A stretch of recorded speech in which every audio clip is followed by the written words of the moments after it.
اللهم صل على محمد وعلى آل محمد كما صليت على إبراهيم وعلى آل إبراهيم إنك حميد مجيد. اللهم بارك على محمد وعلى آل محمد كما باركت على إبراهيم وعلى آل إبراهيم إنك حميد مجيد. اللهم انفعنا بما علمتنا وعلمنا ما ينفعنا وزدنا علما. رب اشرح لي صدري ويسر لي أمري واحلل عقدة من لساني يفقهوا قولي. أعوذ بالله السميع العليم من الشيطان الرجيم من همزه ونفخه ونفسه.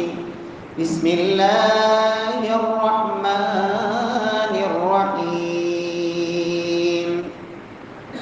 ومن يرغب عن ملة إبراهيم إلا من سفه نفسه ولقد اصطفيناه في الدنيا وإنه في الآخرة لمن الصالحين. وقال الله سبحانه وتعالى في مقام آخر إن إبراهيم لحليم أواه منيب.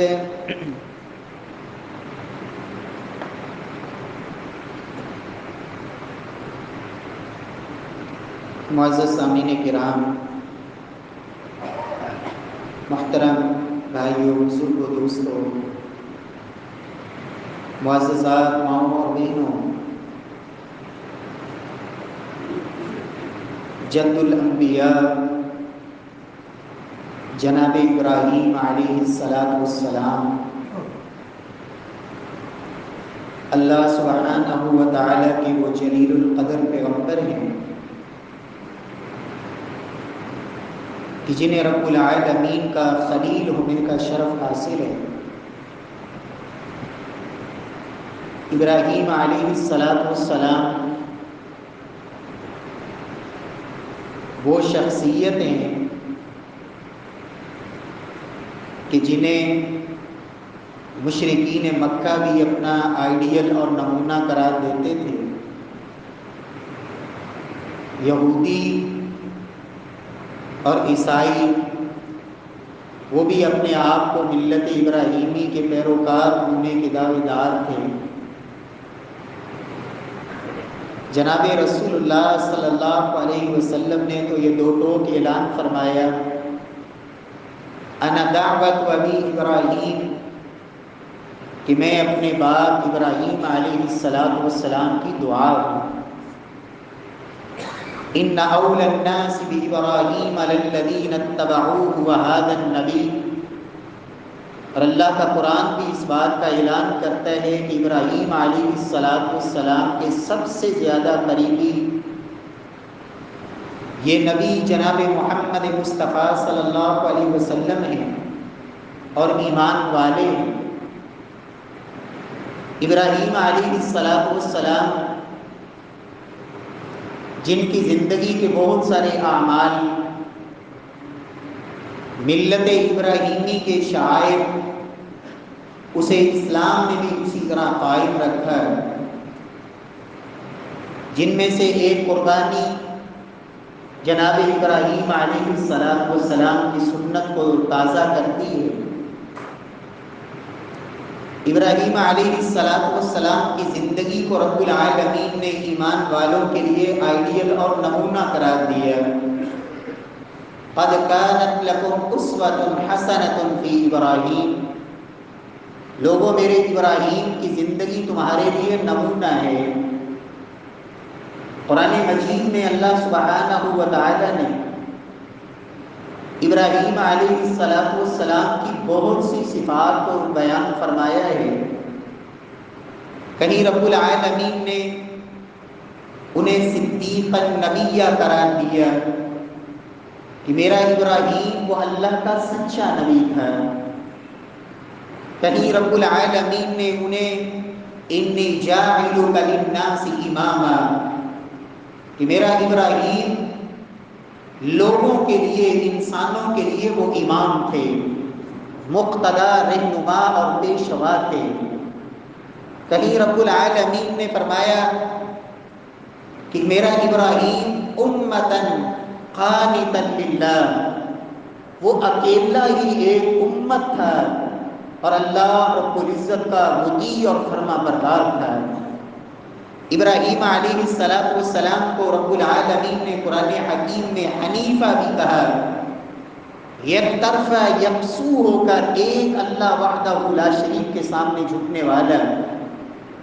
ابراہیم علیہ السلام قرآن مجید کے اندر بحیثیت والد اور بحیثیت بیٹا دونوں طرح کی صفات اور خوبیاں جناب ابراہیم علیہ السلام کی قرآن مجید میں موجود ہیں، اور خصوصاً ابراہیم علیہ السلام کی یہ خوبی کہ ما کان من المشرکین، ابراہیم علیہ السلام کی رب العالمین کی توحید کی خاطر اپنے گھر میں والد سے مخالفت مول لینی پڑی، انہوں نے وہ مخالفت برداشت کی، گھر سے باہر پوری قوم سے ٹکرائے، حتیٰ کہ وقت کا حکمران بھی جناب ابراہیم علیہ السلام کے خلاف کھڑا ہے، لیکن رب العالمین کی توحید پہ سودا نہیں کیا، شرک کی طرف نہیں گئے۔ ما کان من المشرکین، وطن کو چھوڑنا قربان یہ برداشت کر لیا، گھر بار سب کو چھوڑ دیا، لیکن رب العالمین کی توحید پہ کوئی سودے بازی نہیں۔ ما کان من المشرکین، ابراہیم علیہ السلام مشرک نہیں تھے۔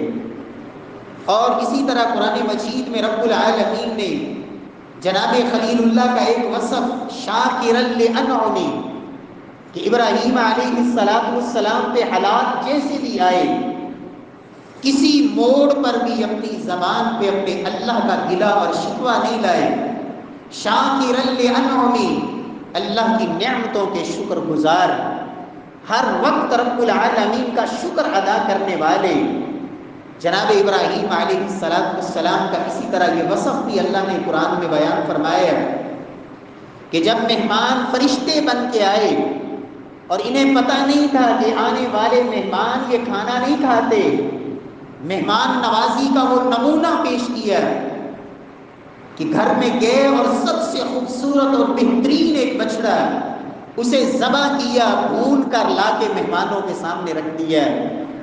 هل اتاک حدیث ضیف ابراہیم المکرمین، یہ کمال مہمان نوازی جناب ابراہیم علیہ السلام کی۔ میرے پیارے بھائیوں، رب العالمین فرماتے ہیں ایمان والو میرا ابراہیم تمہارے لیے نمونہ ہے، ان کی زندگی تمہارے لیے اسوہ ہے، اپنے اندر یہ صفات اور اوصاف پیدا کرو۔ قرآن مجید کے ایک مقام پر ایک ہی آیت میں خالق ارض و سما نے جناب خلیل اللہ کی 3 خوبیوں کو بیان فرمایا۔ سورہ ہود میں اللہ فرماتے ہیں ان ابراہیم لحلیم اوواہ منیب، کہ بے شک میرا ابراہیم وہ حلم والا تھا، برداشت والا اور حوصلے والا، اواہ نرم دل، آہو بکا کرنے والا، رب کے سامنے گڑ گڑانے والا اور گریہ زاری کرنے والا، منیب پلٹ پلٹ کے اپنے رب کی طرف رجوع کرنے والا، ہر موقع پہ اپنے رب کو یاد رکھنے والا اور اسی اللہ کی طرف ہر مشکل میں رجوع کرنے والا، زندگی کے ہر مرحلے اور ہر موڑ پہ اپنے رب کو پکارنے والا، منیب۔ ان ابراہیم لحلیم اوواہ منیب، پیارے بھائیوں، رب العالمین ہم سب میں بھی اللہ یہ خوبیاں پیدا فرما دے۔ اللہ ہمیں اپنے اندر یہ اوصاف پیدا کرنے کی اللہ توفیق نصیب فرما دے۔ پیارے بھائیوں، ان اوصاف میں سے ایک وصف حلم کا وصف، برداشت کا وصف، حوصلے کا وصف، لحلیم۔ اور حلیم کسے کہتے ہیں؟ حلم ترک الانتقام عند شدت الغضب مع القدرت علی ذلک۔ حلم یہ ہوتا ہے حوصلہ، برداشت، حلم، جس کے لیے قرآن مجید میں حلیم کا لفظ استعمال فرمایا۔ حلم کسے کہتے ہیں؟ ترک الانتقام مع شدت الغضب۔ انسان کا غصہ وہ عروج پہ پہنچا ہوا ہے، انسان کو جس پہ غصہ آیا ہے اس پر پوری قدرت اور طاقت بھی ہے، اس کے باوجود انسان انتقام نہ لے، انتقام لینے سے رک جائے۔ قدرت ہونے کے باوجود، طاقت ہونے کے باوجود، اختیار ہونے کے باوجود اور غصہ آنے کے باوجود انسان انتقام لینے سے اپنے آپ کو روک لے، اسے علم کہتے ہیں۔ اسی لیے حدیث میں آتا ہے لوگوں، العلم بالتعلم والصبر بالتصبر والحلم بالتحلم۔ جس طرح علم اپنے آپ نہیں آ جاتا، علم سیکھنا پڑتا ہے، علم کے لیے مشقت برداشت کرنی پڑتی ہے، علم سیکھنے سے آتا ہے، صبر اپنے اندر پیدا کرنا پڑتا ہے، صبر سیکھنے سے آتا ہے، جبرن اپنے اندر یہ مادہ پیدا کرنا پڑتا ہے، پھر مزاج بن جاتا ہے۔ اسی طرح علم، العلم بالتعلم، تفاعل، تکلف کا مادہ باب تفاعل میں کہ لوگوں یہ تکلف کے ساتھ پہلے جبر کرنا پڑتا ہے، اپنے نفس سے لڑنا پڑتا ہے، اپنے اوپر زبردستی کرنی پڑتی ہے، اپنے مزاج کو کنٹرول کرنا پڑتا ہے، پھر انسان کے اندر یہ وصف پیدا ہو جاتا ہے اور پھر مزاج بن جاتا ہے، پھر انسان حوصلہ کرتا ہے، برداشت کرتا ہے، قدم اٹھانے سے پہلے سوچتا ہے، بولنے سے پہلے سوچتا ہے، فیصلہ کرنے سے پہلے سوچتا ہے، جلد بازی میں نہیں۔ میرے پیارے بھائیوں، عدم برداشت کے مظاہر ہمارے معاشرے میں اس حد تک کہ لڑائی ہو گئی، گالی گلوچ ہو گئی، ہاتھا پائی ہو گئی، بات طلاق تک چلی گئی۔ پیارے بھائیوں، اب تو یہ اس حد تک یہ بات پہنچ چکی ہے کہ ابھی یہ قریب میں 2 واقعے نظر سے گزرے۔ ایک استاذ اپنے شاگرد کو، جس کو کلاس میں سبق نہیں آیا، اور استاذ نے اس شاگرد کو صرف ڈانٹا کہ تم نے سبق کیوں نہیں یاد کیا، کوئی تشدد نہیں، کوئی مارا نہیں، صرف ڈانٹنے پہ بچے نے جا کے گھر باپ کو بتایا اور باپ آیا اور آ کے استاد کو خیر مار دی، جان لے لی، استاد کی جان لے لی۔ پیارے بھائیوں، یہ عدم برداشت، حلم، حوصلہ نہیں، معاملہ فہمی نہیں۔ اور ایک اور واقعہ کہ 2 شخص، ایک نواز شریف کا حمایتی اور ایک عمران خان کا، کہتا ہے وجہ کیا ہے جی؟ اس نے میرے لیڈر کو گالی دی اور مجھ سے برداشت نہیں ہوا، فیر مار کے قتل کر دیا، جان لے لی۔ میرے پیارے بھائی، حلم یہ میرے اللہ کی صفت ہے، رب العالمین حلیم ہے۔ قرآن مجید کے اندر اللہ سبحانہ و تعالی نے اپنے لیے اس وصف کو 11 مرتبہ بیان فرمایا۔ کہیں فرمایا واللہ غفور حلیم، کہیں فرمایا واللہ علیم حلیم، اور کہیں کہا واللہ غنی حلیم۔ لوگوں، میرا اللہ قدرتیں ہونے کے باوجود، طاقتیں ہونے کے باوجود، وہ اللہ معاف بھی کرتا ہے، وہ اللہ برداشت بھی کرتا ہے۔ میرا اللہ جاننے کے باوجود، سب کچھ علم ہونے کے باوجود، وہ پھر بھی برداشت کرتا ہے۔ میرا اللہ بے پرواہ ہے، کسی کا کوئی محتاج نہیں، ساری کائنات میں اس کی قدرتیں اور طاقتیں ہیں، لیکن پھر بھی وہ برداشت کرتا ہے۔ میرے پیارے بھائی، اپنے آپ پہ، اپنے گریبان پہ نظر ڈال کے دیکھیں، میں اور آپ دن اور رات میں کتنی اللہ کی معصیتیں کرتے ہیں، نافرمانیاں کرتے ہیں، اللہ کی حدود کو پھلانگ جاتے ہیں، اللہ رب العزت کی شریعت کی دھجیاں اڑا جاتے ہیں، رات کی تاریکیوں میں، دن کے اجالوں میں، محفلوں مجلسوں میں، خلوتوں تنہائیوں میں، جلوتوں اور اسی طرح خلوتوں میں کیا کچھ نہیں کرتے، وہ میرا اللہ جانتا بھی ہے، وہ خبیر بھی ہے، وہ لطیف بھی ہے، وہ علیم بھی ہے، وہ قدیر بھی ہے۔ سب کچھ ہونے کے باوجود وہ میرا اللہ نہ گرفت فوراً کرتا ہے، نہ پکڑ کرتا ہے، نہ فوراً سزا دیتا ہے۔ میرے پیارے بھائی، یہ میرے اللہ کی صفت ہے۔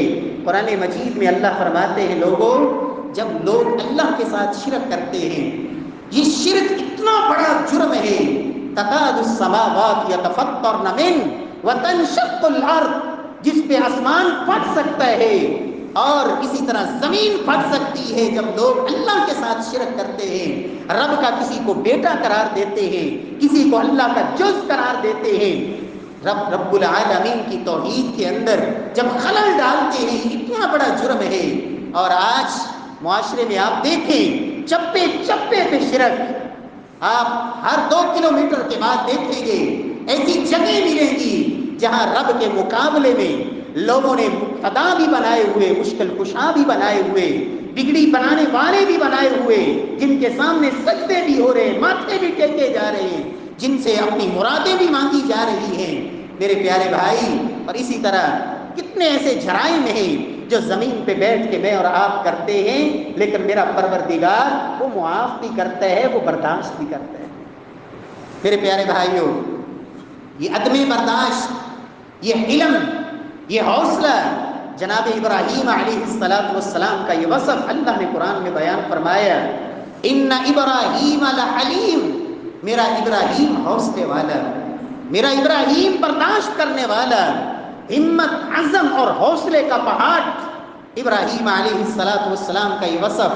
اور جب باپ ایسا ہوتا ہے حلیم، قرآن مجید میں اللہ فرماتے ہیں فبشرناہ بغلام حلیم، باپ حلیم تھا، ہم نے بیٹا اسماعیل دیا، فبشرناہ بغلام حلیم، ہم نے انہیں جو بیٹا عطا کیا وہ بھی حلیم ہی تھا۔ کتنا بڑا حوصلہ کہ باپ کہہ رہے تمہارے گلے پہ چھری چلانی ہے، تمہیں ذبح کرنا ہے، اور بیٹا کہتا ہے افعل ما تؤمر ستجدنی انشاء اللہ من الصابرین، ابا جان جو حکم ہے اللہ پروردگار کا وہ کر گزریے، آپ مجھے چیخنے والا، چلانے والا، رونے پیٹنے والا، واویلا کرنے والا، لوگوں کے سامنے شکوے کرنے والا، آپ کی بات کو توڑنے والا، آپ کو اف تک کہنے والا نہیں پائیں گے، مجھے صبر کرنے والا، حوصلے والا، عزم والا، برداشت والا پائیں گے۔ فبشرناہ بغلام حلیم۔ میرے پیارے بھائیوں، آج جس معاشرے میں میں اور آپ زندگی گزار رہے ہیں، یہاں بھی عدم برداشت کے جو بنیادی اسباب ہیں، ان میں ایک بہت بڑا سبب یہ ہے کہ جب گھر میں ماں باپ کا رویہ اولاد دیکھتی ہے، باپ کے اندر حوصلہ نہیں، معمولی سی بات ہوئی اور گھر کے اندر آ کے شور ڈال دیا، چیخنا چلانا شروع کر دیا۔ ماں کی حالت اولاد یہ دیکھتی ہے، گھر میں معمولی سی بات ہوئی اور گھر کے اندر چیخو پکار شروع ہو گئی۔ یہ رویہ ہے جو بچے نہ چاہتے ہوئے ماں باپ سے سیکھ رہے ہوتے ہیں کہ باپ کا یہ رویہ اولاد میں منتقل ہوتا ہے اور ماں کا یہ رویہ اولاد سیکھ رہی ہوتی ہے۔ بچے تو ماں باپ کو اپنا نمونہ سمجھتے ہیں، اب کل جب اس کے سامنے بھی کوئی ایسا ہی مرحلہ آئے گا کہ جس میں باپ کا رد عمل جو ہوتا تھا بیٹا بھی وہی کرے گا، کہ اس سے موقع پہ ابا تو اپنے آپ سے ابا جان باہر ہو جاتے تھے، لہٰذا وہ بھی وہی کرے گا۔ سب سے پہلے مجھے اور آپ کو اگر چاہتے ہیں معاشرے کے اندر برداشت اور حوصلہ اور عزم اور ہمت اور برداشت کا مادہ پیدا ہو تو سب سے پہلے اپنے آپ سے آغاز کرنا ہوگا۔ پیارے بھائیوں، اسی طرح یہ بچے، ایک سبب یہ بھی ہوتا ہے کہ گھر کے اندر ماں باپ نے یہ عزم کر رکھا ہوتا ہے کہ ہماری اولاد جو کہے گی ہم نے پورا کرنا ہے، اولاد کی ہر ڈیمانڈ پوری کرنی ہے۔ بچے نے کہہ دیا، باپ کہتا ہے مجھے الٹا بھی لٹکنا پڑے، اولاد کی خواہشوں کو پورا کرنا ہے، حلال حرام کی کوئی تمیز نہیں، جائز ناجائز کی کوئی پرواہ نہیں، اپنے آرام کی اور دوسروں کے حقوق کی کوئی پرواہ نہیں، اولاد کی خواہشیں پوری کرنی ہے۔ اولاد کا یہ مزاج بن جاتا ہے جو کہنا ہے وہ کروانا ہے، جو ہماری منہ سے نکل گیا وہ ہو کے رہے گا۔ باپ کو ہرانا، ماں کو گرانا، یہ گھر سے تربیت ملتی ہے۔ جب یہی بچے باہر جاتے ہیں معاشرے میں، انہوں نے گرانا ہی سیکھا ہوتا ہے، گرنا نہیں سیکھا ہوتا ہے۔ انہوں نے منوانا ہی سیکھا ہوتا ہے، ماننا نہیں سیکھا ہوتا ہے۔ ان کے اندر کوئی برداشت اور حوصلہ نہیں ہوتا ہے۔ پھر وہ باہر آپ کو اشاروں پہ لڑتے بھی نظر آئیں گے، ٹریفک کے معاملات میں الجھتے بھی نظر آئیں گے، وہ اسکول و کالج میں گتھم گتھا ہوتے بھی نظر آئیں گے، لوگوں کے سامنے اپنے آپ کو کھڑا کر کے، اس لیے کہ ان کا مزاج یہ ہے کہ جو میں نے کہہ دیا وہی صحیح ہے اور میرا مد مقابل تو غلط ہے، وہی ماننے میں کیوں مانوں۔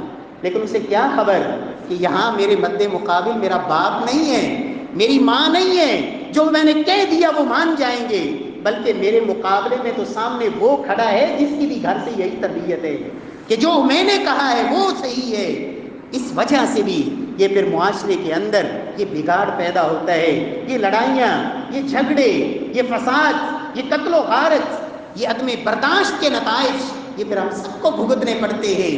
اور اس کا ایک تیسرا اور بنیادی سبب یہ بھی ہے کہ جب میں جو کام کرنے جا رہا ہوں وہ کام کرنے کا مجھے تجربہ نہیں، میرے اندر صلاحیت نہیں، میرٹ پہ میں اس کام پہ کرنے والا نہیں بنا، سفارش کے ذریعے وہاں تک پہنچا، رشوت کے ذریعے وہاں تک پہنچا، میرے اندر صلاحیت نہیں وہ ذمہ داری نبھانے کی۔ اب جب میں وہ ذمہ داری صحیح طرح نبھاؤں گا نہیں، لوگ تنقید کرتے ہیں، لوگ کہتے ہیں آپ نے یہ کام صحیح نہیں کیا، تو پھر غصہ آتا ہے، پھر برداشت نہیں ہوتا ہے۔ لیکن کمزوری اپنی ہوتی ہے کہ اپنے اندر صلاحیت ہی نہیں کہ وہ ذمہ داری لیں۔ اور نبی کائنات صلی اللہ علیہ وسلم نے فرمایا تھا اذا وسد الامر الى غیر اہلی فانتظر الساعہ، لوگوں جب عہدے ایسے لوگوں کو دیے جائیں جو نااہل ہوں گے، جو اس عہدے کے اہل نہیں ہوں گے، جو ذمہ داری کو نبھانے کی طاقت صحیح معنوں میں نہیں رکھتے، بس سفارش کی بنیاد پہ، رشتہ داری کی بنیاد پہ، تعلق داری کی بنیاد پہ، نسب اور خاندان کی بنیاد پہ، پیسے کے بل بوتے پہ جب عہدے اور یہ ملیں گے، فرمایا پھر نتیجہ کیا ہوگا؟ فرمایا فانتظر الساعہ، جب حالات ایسے بن جائیں پھر تم قیامت کا انتظار کرنا، پھر قیامت قریب ہوگی۔ اور میرے پیارے بھائیوں، ایک وجہ یہ بھی ہوتی ہے، عدم برداشت کا ایک بنیادی سبب یہ بھی ہوتا ہے کہ ہم نے اپنے لیے ایک مقام چنا ہوتا ہے، اپنے لیے ایک دل و دماغ میں عزت کا ایک ایسا لفظ بٹھایا ہوتا ہے، میری عزت، میرا مقام، میرا احترام، میرا وقار۔ پھر وجہ کیا ہوتی ہے؟ پھر چھوٹی چھوٹی باتوں پہ پھر یہ محفل میں جاتا ہے، کہتا ہے مجھے اس کرسی پہ بٹھانا چاہیے تھا، انہوں نے مجھے وہاں کیوں بٹھایا؟ میں تو صوفے پہ بیٹھنے والا تھا، انہوں نے مجھے کرسی پہ کیوں بٹھا دیا؟ کھانے میں پلیٹ پہلے مجھے ملنی چاہیے تھی، ادھر کیوں چلی گئی؟ جب میں آیا تو میرے آنے پہ یہ کھڑے کیوں نہیں ہوئے، استقبال کیوں نہیں ہوا؟ فلاں آیا تو یہ اٹھ کے ملا، میں آیا تو یہ میرے لیے کھڑا ہی نہیں ہوا۔ بھول جاتا ہے اپنی یہ جھوٹی اناد، تکبر اور گھمنڈ اور غرور۔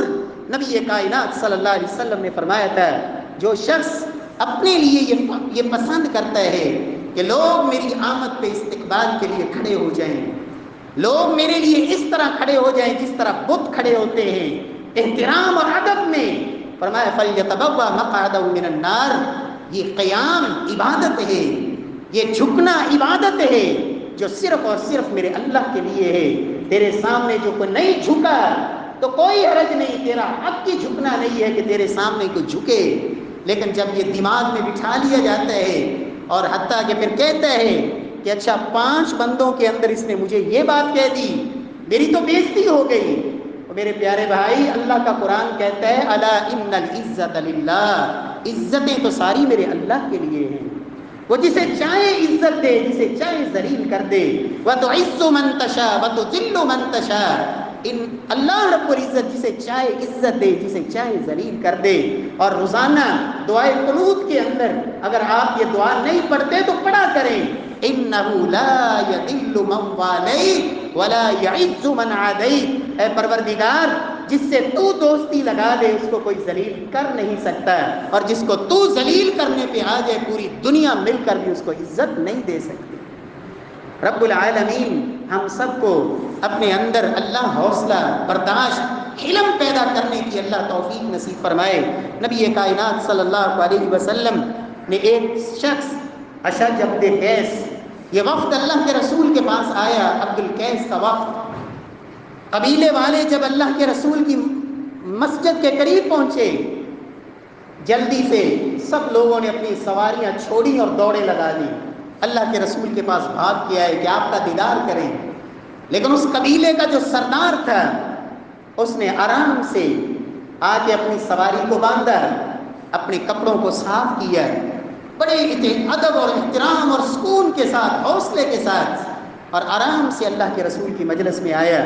نبی کائنات صلی اللہ علیہ وسلم فرماتے ہیں ان فیک لخصلتین یحبہم اللہ، تمہارے اندر دو خوبیاں ایسی ہیں جو میرے اللہ کو بھی بڑی پسند ہے، الحلم والانات، کہ معاملے کو، کام کو سمجھ کر، سوچ کر، حوصلے کے ساتھ، برداشت کے ساتھ اور اطمینان اور ٹھہراؤ کے ساتھ اس کام کو کرنا۔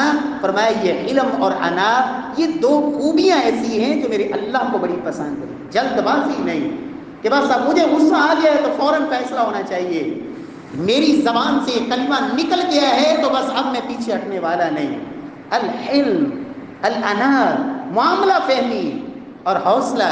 نبی کائنات صلی اللہ علیہ وسلم کے صحابہ بیان کرتے ہیں اللہ کے رسول صلی اللہ علیہ وسلم کا مزاج مبارک کیا تھا۔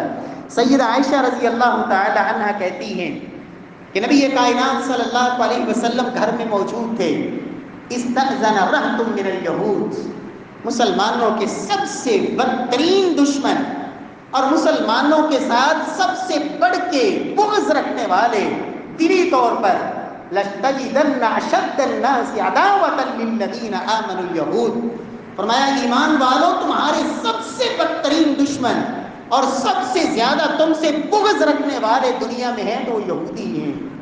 مدینے کے اندر یہ گروہ محبوب کبریا صلی اللہ علیہ وسلم کے پاس یہودیوں کا ایک ٹولہ آپ کے ملاقات کے لیے آیا، اجازت طلب کی اللہ کے رسول صلی اللہ علیہ وسلم کے پاس آنے کی۔ سیدہ عائشہ رضی اللہ تعالی عنہ فرماتی ہیں اجازت دی گئی تو آ کے کیا کہتے ہیں، السلام علیکم۔ نبی کائنات صلی اللہ علیہ وسلم نے آگے سے وعلیکم کہہ دیا۔ سیدہ عائشہ رضی اللہ تعالی عنہ فرماتی ہیں میں نے سنا، مجھ سے برداشت نہ ہوا، میں نے کہا بل علیکم السام واللعنہ، سام کا معنی یہ تھا کہ تمہیں موت تمہارا مقدر بنے، السام علیکم۔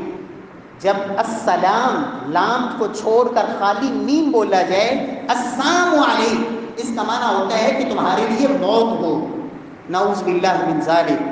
یہ لفظ ان یہودیوں نے آ کے بولا ہے۔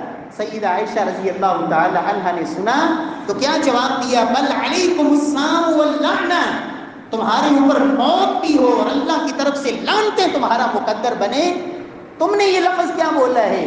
نبی کائنات صلی اللہ علیہ وسلم فرماتے ہیں یا عائشہ ان اللہ رفیق یحب الرفق، آپ اندازہ لگائیں دشمنی کی ایک طرف انتہائی ہے، بغض اس قدر ہے کہ وہ دلوں کے اندر جو چھپا ہوا بغض تھا وہ زبان پہ آ گیا ہے، لیکن ادھر محبوب کبریا کا رویہ دیکھیں، فرمایا عائشہ ان اللہ رفیق یحب الرفق فی الامر کلی، عائشہ اللہ نرمی والے ہیں، نرمی کو پسند کرتے ہیں، ہر معاملے میں رب العالمین نرمی کو پسند فرماتے ہیں۔ علیک بالرفق، عائشہ نرمی والا پہلو اختیار کرو، نرم ہو جاؤ۔ سیدہ عائشہ فرماتی ہے میں نے کہا یا رسول اللہ صلی اللہ علیہ وسلم کیا آپ نے سنا نہیں انہوں نے کیا کہا ہے؟ اللہ کے رسول صلی اللہ علیہ وسلم فرماتے ہیں میں نے سن بھی لیا، جواب بھی دے دیا۔ انہوں نے کہا السلام علیکم اور میں نے آگے سے وعلیکم جب کہہ دیا کہ جو بد دعا تم میرے لیے کر رہے ہو وہ تمہارا مقدر بن جائے، تو ان کی بد دعا میرے حق میں تو قبول نہیں ہوگی لیکن میری ان کے حق میں قبول ہوگی۔ اور اسی لیے اللہ کے رسول نے پھر اصول بنا دیا کہ مسلمانوں کبھی بھی تم یہودیوں اور عیسائیوں کو سلام کرنے میں کبھی پہل نہ کرو، اور اگر یہ تمہیں سلام کریں، یہودی اور عیسائی تمہیں سلام کریں تو تم نے جواب میں وعلیکم السلام نہیں کہنا، بلکہ تم نے کہنا ہے وعلیکم، اس لیے کہ یہ سلام کہیں گے ہی نہیں، یہ تمہارے لیے سلامتی کا پہلو، اللہ سے تمہارے لیے سلامتی کی تمنا اور امید کیسے رکھیں گے؟ یہ تمہارے لیے بد دعا ہی کریں گے، لہذا تم نے آگے سے وعلیکم کہنا ہے، جو تم ہمارے لیے کر رہے ہو وہ تمہیں نصیب ہو جائے۔ یہاں اللہ کے رسول صلی اللہ علیہ وسلم کا حلم دیکھیں۔ مدینے کے اندر محبوب کبریا کے علاوہ حکمران کون تھا؟ اللہ کے رسول کے علاوہ فیصلہ کس کا چلتا تھا؟ حاکم کون تھا مدینے کے اندر؟ حاکم مدینہ ہے، لیکن ایسے رویوں کو بھی آپ برداشت کر رہے ہیں۔ نبی کائنات صلی اللہ علیہ وسلم کا یہ حوصلہ، جناب ابراہیم علیہ السلام، اللہ رب العزت نے ان کو بھی کہا میرا ابراہیم حلیم تھا، اور یہ حلم کا پہلو قرآن میں بیان کیا سورہ مریم کے اندر۔ ابراہیم علیہ السلام کا وہ پورا ایک رکوع جو اپنے باپ سے مخاطب ہیں، اپنے باپ سے ہم کلام ہیں، اپنے باپ سے ابراہیم علیہ السلام کا رویہ، یا اباتی یا اباتی یا اباتی، ایک دفعہ نہیں، دو دفعہ نہیں، بار بار، اے میرے ابا جان، اے میرے ابا جان، اے میرے ابا جان، اللہ نے مجھے جو علم دیا ہے وہ آپ کے پاس نہیں۔ ابا جان جن کی آپ عبادت کرتے ہیں وہ نفع نقصان کے مالک نہیں، آپ کو نہ نفع دے سکتے ہیں نہ نقصان دے سکتے ہیں۔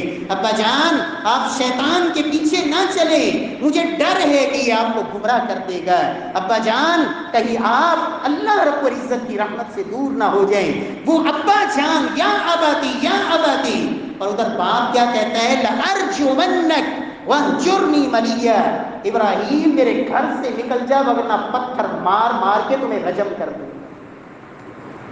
ابراہیم علیہ السلام باپ کے اس رویے پر بھی قرآن کہتا ہے آگے سے کیا کہا؟ باپ کہہ رہا ہے تمہیں گھر سے نکال دوں گا، نکل جاؤ، پتھر مار مار کے ختم کر دوں گا۔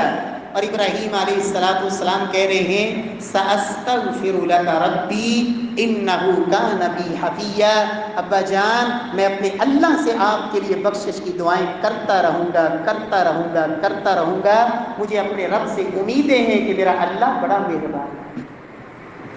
ادھر باپ کا رویہ اور یہ اولاد بیٹے کا رویہ، ان ابراہیم لحلیم۔ رب العالمین ہمارے اندر بھی یہ وصف اللہ پیدا فرما دے، اللہ رب العزت اس وصف کو پیدا کرنے کی توفیق نصیب فرما دے۔ نبی کائنات صلی اللہ علیہ وسلم کے صحابہ سیدنا فاروق اعظم رضی اللہ تعالی عنہ جب حکمران بنے، اپنے گورنروں کو اکٹھا کرتے، ہر علاقے کے گورنر کو ایک سبق پڑھاتے۔ فاروق اعظم رضی اللہ تعالی عنہ کیا فرماتے؟ ان للرعیت علیکم حقا فاعلموا، کہ اے حکمرانوں، اے میرے گورنروں، یاد رکھو تمہاری رعایا کا تمہارے اوپر حق ہے، اور تمہارے رویوں میں سے اللہ رب العزت کو جو سب سے بڑھ کے تمہارا وصف اللہ کو پسند ہے وہ ہے تمہارے اندر علم ہونا چاہیے، تمہارے اندر برداشت اور حوصلہ ہونا چاہیے کہ اپنے اوپر اٹھنے والے اعتراضات کو بھی برداشت کرو، اور اپنی رعایا کی باتوں کو ہمت سے، حوصلے سے، صبر سے، معاملہ فہمی سے سمجھ کر پھر فیصلہ کرو۔ اور فرمایا تمہاری اوصاف میں سے جو اللہ کو سب سے بری تمہاری صفت اللہ کو لگتی ہے اور اللہ کو سب سے بڑھ کے ناراض کرنے والی تمہاری عادت وہ یہ ہے کہ تمہارے اندر غضب ہو، غصہ ہو، اور معاملہ فہمی اور عدم برداشت ہو، حوصلہ نہ ہو۔ یہ چیز اللہ کو سب سے بڑھ کے تمہارے اندر جو ناپسندیدہ ہے وہ یہ چیز اللہ کے ہاں۔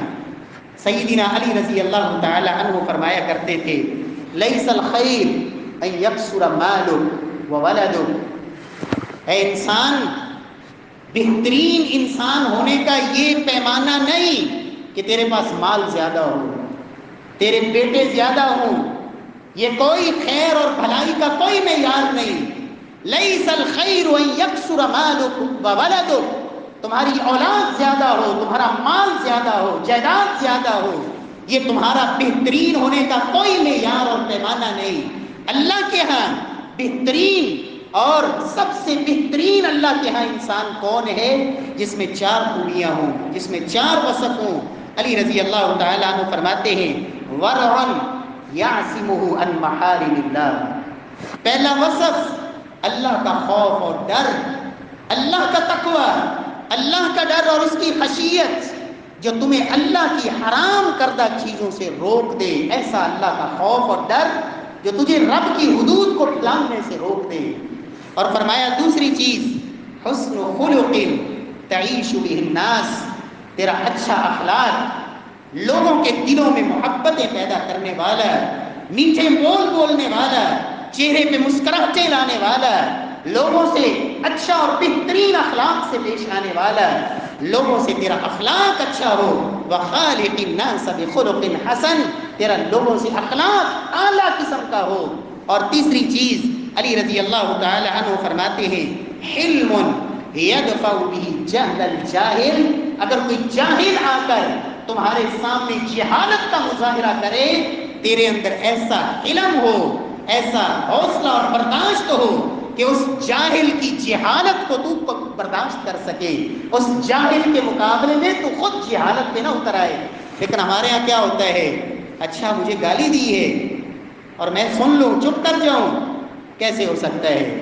اس نے تو ایک دی ہے، میں 100 سناؤں گا، اور جو اس نے دی ہے ایسی سناؤں گا کہ اس کی نسلیں یاد کریں گے. حلم، سیدنا علی فرماتے ہیں خیر یہ ہے تمہارے اندر ایسا حوصلہ ہو کہ جاہل کی جہالت کو تو برداشت کر لے. اور سلف کہا کرتے تھے پیسے کی مال تو لوگ، پیسے کی زکوٰۃ تو لوگ دیتے ہیں، عقل کی زکوٰۃ بھی دیا کرو. اور عقل کی زکوٰۃ یہ ہوتی ہے کہ اگر کسی جاہل سے واسطہ پڑ جائے تو تم اپنی عقل سے فیصلہ کرو کہ یہ تو جاہل ہے، میں جاہل کیوں بنوں. اس جاہل کے مقابلے میں جہالت پہ نہ اترو، برداشت کر جاؤ. اور چوتھی چیز سیدنا علی فرماتے ہیں یہ 4 چیزیں جس کو نصیب ہو جائیں فرمایا بہترین انسان ہے.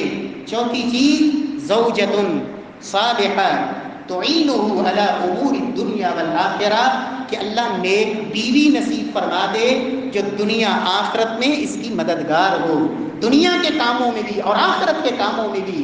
فرمایا جس کو یہ 4 چیزیں نصیب ہو جائیں بہترین تو یہ انسان ہے، پیسے والا بہترین نہیں اور زیادہ اولاد والا بہترین نہیں.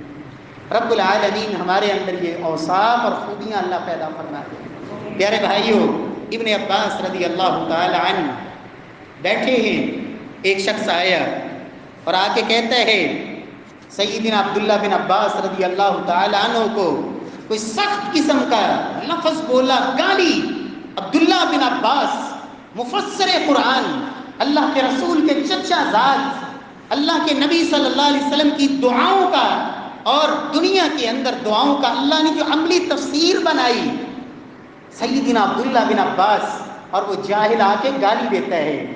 تو عبداللہ بن عباس رضی اللہ تعالیٰ عنہ بیٹھے ہیں، گردن جھکا لی، پاس شاگرد بیٹھے تھے، ایک اشارہ کرتے تو آنے والے کی ہڈی بوٹی جدا ہو جاتی کہ استاد کی توہین شاگردوں کے موجودگی میں شاگرد جیسے بھی ہوں برداشت نہیں کرتے. سیدنا عبداللہ بن عباس کیا کہتے ہیں، یا اکرمہ، شاگرد کو مخاطب کیا کہ بیٹے اٹھو، یہ آنے والے شخص سے پوچھو اس کی کوئی حاجت اور ضرورت ہے، میں اس کی کیا خدمت کر سکتا ہوں، مجھے حکم دے میں اس کے کام آ جاؤں. پوچھو کیا ضرورت ہے، میں اس کی ضرورت پوری کر دوں. اکرمہ اٹھے، گالی دینے والے کو کہا کہ عبداللہ پوچھ رہے ہیں تمہیں ضرورت کیا ہے، مجھے بتاؤ تمہاری ضرورت پوری کر دوں. استحیا، شرم کے مارے پانی پانی ہو گیا اور آ کے پاؤں میں گر گیا، حضرت خدا کے لیے مجھے معاف فرما دے، مجھ سے غلطی ہو گئی. میرے پیارے بھائی، علم یہ ہے، برداشت یہ ہے، حوصلہ یہ ہے. رب العالمین توفیق نصیب فرمائے. واقعات بے شمار ہیں.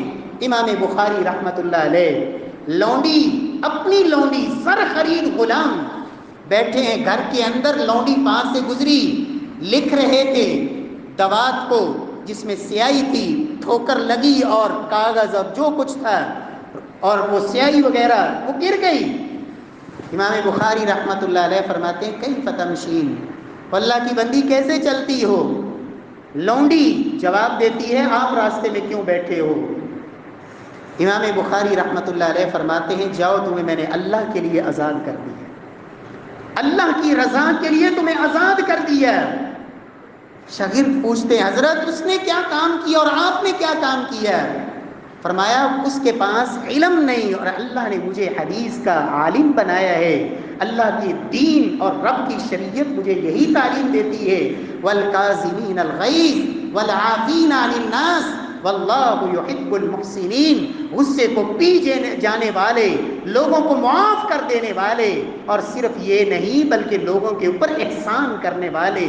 اب اس کو معاف کر دینا، غصے کو پی جانا، اور احسان یہی تھا جسے اللہ کے نام پہ آزاد کر دیا جائے۔ رب العالمین ہم سب کو بھی توفیق نصیب فرمائے۔ پیارے بھائیوں، نبی کائنات صلی اللہ علیہ وسلم کی سیرت کو دیکھیں، آج اپنے رویوں کو دیکھیں۔ ضرورت ہے، آج بوڑھے باپ کی باتیں برداشت نہیں ہوتی نوجوان سے۔ خدا کے لیے میں کہوں گا میرے پیارے بھائی، اپنے اندر حوصلہ پیدا کر، ہمت پیدا کر، یاد کر اس وقت کو، اپنے بچپن کی وہ ضدیں اور اپنی ہر بات کو منوانا۔ آج تیرے باپ کے چند کلمات تجھ سے برداشت نہیں ہوتے، اپنی جوانی کی وہ من مانیاں کہ جب تو نے ماں باپ کا راتوں کی نیندوں کو اڑا دیا، کتنے تانے ماں باپ کو تیری وجہ سے برداشت کرنے پڑے، لیکن آج تجھ سے ان کا کھانسی، ان کی بیماری، ان کی ہلکی سی تکلیف برداشت نہیں ہوتی۔ میں ہی بیٹا ہوں، جائیے دوسرے گھر میں، دوسرے بیٹے کے پاس جائیے، وہ ماں باپ ان کے لیے اتنی سی بھی برداشت نہیں جنہوں نے تیرے لیے سب کچھ برداشت کیا۔ میرے پیارے بھائی، آج گھروں پہ گھر اجڑتے ہیں، وجہ کیا ہے؟ معمولی سی بات ہے، طلاق تک بات چلی گئی، اس لیے کہ برداشت نہیں۔ اللہ کے نبی نے فرمایا تھا، ایک مومن اپنی مومنہ بیوی سے معمولی سی باتوں پہ، ایک بات پہ وہ بغض نہیں دل میں بٹھا لیتا، اگر اس کی ایک بات ناگوار گزری ہے اس میں 100 خوبیاں بھی ہوں گی۔ ایک نوجوان ایک شیخ کے پاس آیا، لسٹ بنائی ہوئی ہے کہ مجھے ایسی بیوی چاہیے جس میں یہ 100 خوبیاں ہوں۔ تو شیخ محترم بڑی محبت سے کہتے ہیں، میرے بیٹے اس میں سے 50 اگر تم میں ہوں گی تو اللہ 100 خوبیوں والی بیوی تمہیں بھی عطا فرما دیں گے۔ میں اپنے آپ کو بدلنا نہیں چاہتا، لیکن چاہتا ہوں کہ سب میرے لیے بدل جائیں، سب برداشت کریں، لیکن میں کسی کی برداشت نہ کروں۔ میرے پیارے بھائی، کتنے رشتے ہیں، کتنے رشتے دار ایسے ہیں جن سے معمولی باتوں پہ آج رنجشیں ہیں۔ یہ وہی رشتے دار ہیں جنہوں نے تجھے انگلی پکڑ کے چلنا سکھایا ہوگا، یہ وہی رشتے دار ہوں گے جنہوں نے کبھی تجھے گود میں بٹھایا ہوگا، کبھی کندھے پہ اٹھایا ہوگا، کبھی حوصلہ بڑھایا ہوگا۔ آج اگر ان سے کوئی ناگوار بات ہو گئی ہے، تو نے قطع تعلقی کر رکھی ہے۔ اللہ نے تو کہا ایتاء ذی القربى، رشتے داروں سے جڑ جاؤ، سل من قطعک، محبوب کبریا کہتے ہیں جو تم سے ٹوٹنا چاہتا ہے تم اس سے جڑ جاؤ، جو تم پہ ظلم کرتا ہے تم انہیں معاف کرو، جو تمہیں محروم کرتا ہے تم انہیں عطا کرو۔ اللہ کے نبی صلی اللہ علیہ وسلم کی زندگی کو دیکھیے، سمامہ مسجد میں بندھا ہوا ہے، اللہ کے رسول قادر بھی ہے، حکمران بھی ہے، قوت بھی ہے، سزا بھی دے سکتے ہیں۔ کہتا ہے محمد صلی اللہ علیہ وسلم، اگر قتل کرو گے تو انتقام لینے والے ہیں، احسان کرو گے تو بدلہ چکاؤں گا، تم سے برا مجھے کوئی نظر نہیں آتا، تمہارے مذہب سے برا مذہب کوئی نہیں، تمہارے شہر سے برا شہر کوئی نہیں۔ اللہ کے رسول برداشت کرتے ہیں، 1 دن 2 دن 3 دن، فرمایا سمامہ کو چھوڑ دو۔ سمامہ مسجد سے جاتا ہے، سوچنے پہ مجبور ہوتا ہے میں کیا کرتا رہا اور وہ کیا کرتے رہے، انہوں نے چھوڑ دیا میرے انہیں اتنے سخت رویوں پر، واپس آیا اور ہمیشہ کے لیے کلمہ پڑھ کے مسلمان ہو گئے۔ میرے پیارے بھائی، رب العالمین سے دعا ہے اللہ مجھے اور آپ کو بھی حلم والا بنا دے، حوصلے والا بنا دے، برداشت کرنے والا بنا دے۔ آج جگہ جگہ پہ لڑائیاں، معمولی بات پہ جھگڑے، جہاں چند افراد کٹھے ہوتے ہیں، دست و گروبان ہیں، گریبان پکڑے ہوئے ہیں، گالی گلوچ ہیں، کیوں؟ معمولی سی بات ہے، نہ پیچھے دیکھو کیا ہے، معمولی سی بات ہے اور بات قتل تک چلی جاتی ہے۔ اللہ رب العزت ہم سب کو ایسی بیماریوں سے اللہ محفوظ فرمائے، اور رب العالمین جناب خلیل اللہ کا یہ وصف ان ابراہیم لحلیم اواب منیب، جناب ابراہیم حلیم تھے، اور اس سب سے بڑھ کے میرا اللہ خود حلیم ہے، جو ہماری دن رات کی کوتاہیوں کو بھی وہ برداشت کرتا ہے، اور ہم اپنے آپ کو بھی برداشت کرتے ہیں تو دوسروں کو بھی برداشت کریں۔ اللہ توفیق بخشے۔ واقول قولی ھذا وآخر دعوانا الحمدللہ۔